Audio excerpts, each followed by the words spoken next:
Break the board sports. It's your boy RJ Cash. Click that like, hit subscribe. Hopping in NFL Friday here, putting out a bunch of content to get you ready for the weekend. This is an extraordinary week with football all across the Christmas week and all across New Year week. From NFL, you got games Thursday, Saturday, Sunday, Monday. We got the CFP upon us. All that stuff is going to start coming out Saturday. You're going to absolutely love what we got on the college football playoff. We are 5-0 on the CFP so far, 4-0 straights. And we also have, 6-0. We got the two teasers that cash. So 6-0 in the CFP. Let's hop right into it. We got two games we want to focus on.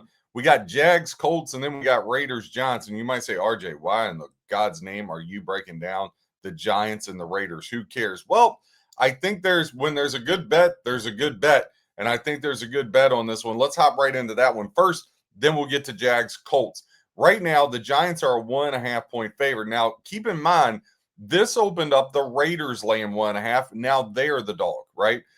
Raiders getting 42% of ticket count, but 71% of the handle. Now, as I always mention with Vegas Raiders, obviously there's a little bit of bias there in Vegas. They get a lot more bets than a normal team would out there. Giants, however, 58% of ticket count, 29% of the handle. So, though the money is with the Raiders, the line is still flipped. And we still got all these tickets being written on the Giants. Seems very very public to me. Now, your total 41.5, the ticket count is a 50-50 split, but 74% of ticket count equaling 26% of the handle is going to the over in this matchup. Now, Giants, them and the Raiders, both 2-13, fighting for the number one overall pick.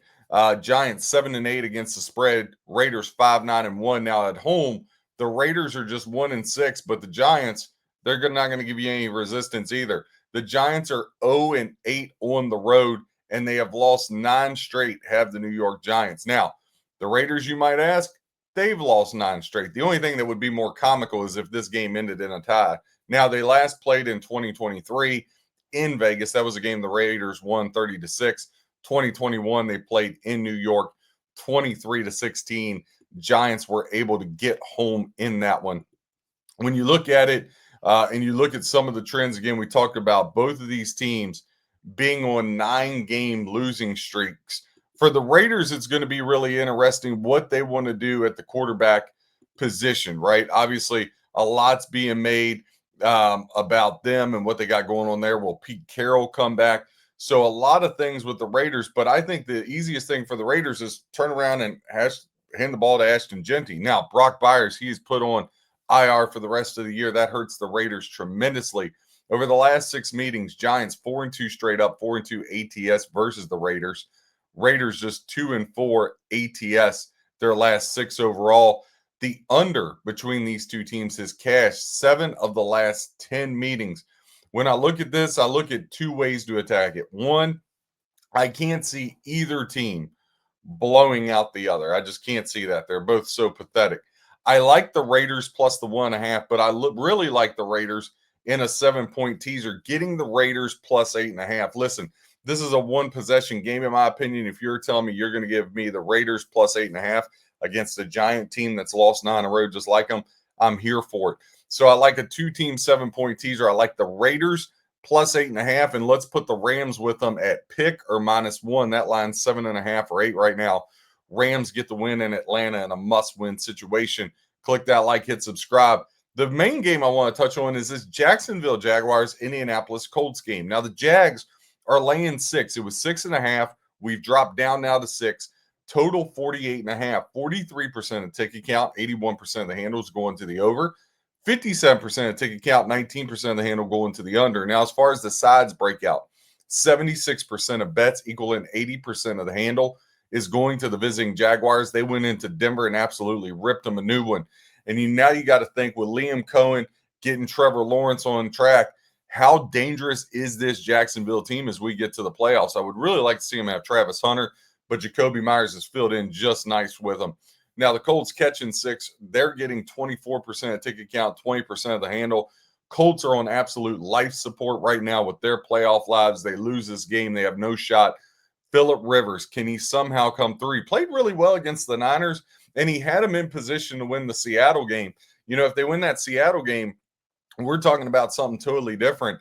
But the Colts need to win out, and they need a lot of help. Now, on the road, we talked about Liam Cohen and what he's did with Trevor Lawrence. Second ranked offense in the NFL on the road at 28.3 points per game. But at home, the Colts, and I know this number skewed a little bit now with Jones being out, Philip Rivers being in. But as I said last week, I think Philip Rivers isn't equal to him. I don't think he's the problem. I think the problem is the Colts beat up on lesser opponents earlier in the year. That's why I truly believe this is. But they got the third ranked offense, 30.6 points per game. So about 1.6 advantage there. Now the Colts, this is where they struggle. At home, giving up 22 points a game, but Jacksonville giving up 23.43 points per game. Jacksonville, 6-0 run here, both straight up and ATS. Against the Colts, they've won 4 of the last 5, and the Jaguars, 10-2 against the spread the last 12 versus the Colts. We talked about that high-powered offense and how Trevor Lawrence has it rolling thanks to Liam Cohen. Jaguars have played to the over 4 of their last 5 overall, and 7 of their last 8 they've won. They went over the total on the road. They're also 5-0 against the spread against AFC opponents. But here's the issue. On the road, and this is why it's so important Jaguars get wins and try to move up, they're just 1-6 straight up their last 7 road games. Very concerning. Now, the Colts, they've lost 5 straight, but at home, the Colts have beaten the Jaguars 6 of the last 7 in Indy. But the Colts have not fared well against AFC opponents, 1-4 their last 5, but they went over the total for their last 5 at home. And again, the Colts have only covered 2 of their last 7 games overall. Not what you're looking for when you're reeling here.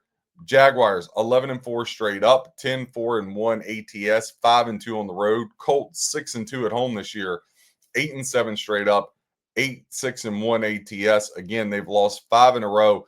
But I want to dive into the head-to-head. So the Jaguars beat them a couple weeks ago, 36-19 at Jacksonville. That's the game Daniel Jones went out and whatnot. And Jaguars have beaten them 4 of the last 5. The Colts here at home, the 6 I don't want to mess with, but we see this all the time in the NFL. Big game, Jaguars go on the road, beat up who everybody thinks is the best team in the AFC, Denver. And now all of a sudden, everybody wants to hop on Jacksonville, which you're seeing. And you're telling me they did that to Denver in Mile High, Denver's first loss in forever. Now they're going to a Colts team that just got destroyed by the Niners in Indy. Philip Rivers, who's like pushing 50 years old, and they're only laying 6? Like they're only laying 6? Listen, just based off of principle and handicapping and knowing this, it would be Colts or nothing. But I tell you what I do like. I like the Colts in any kind of your 10-point teasers you want to throw out there, getting them plus 16. I get them plus 16 with the Texans plus 11.5, with Patriots minus 3.5. Or you could do Colts plus 16, Panthers plus 17.5, right? And flip Buffalo plus 8.5, couple different things there. I also think if you get a 6.5, the 7-point teaser getting Colts plus 13.5, put them with the Rams pick, put them with the Bucks pick, something like that. I think you can attack the Colts very much from a teaser perspective. From a straight perspective, I like the Raiders plus 1.5. I love the Colts in 7 and 10-point teasers. Again, getting them to 13.5, or getting them plus 16 and a 10-pointer. The side I'm going to stay away from, but just remember I say this, do not be surprised if the Colts cover the 6. The spread just makes absolutely no sense. Click that like, hit subscribe. RJ Cash, Break the Board Sports, giving you stats, trends, and information to help you with your handicap. Whether you fade or follow, hope you win your bet. God bless and happy handicapping.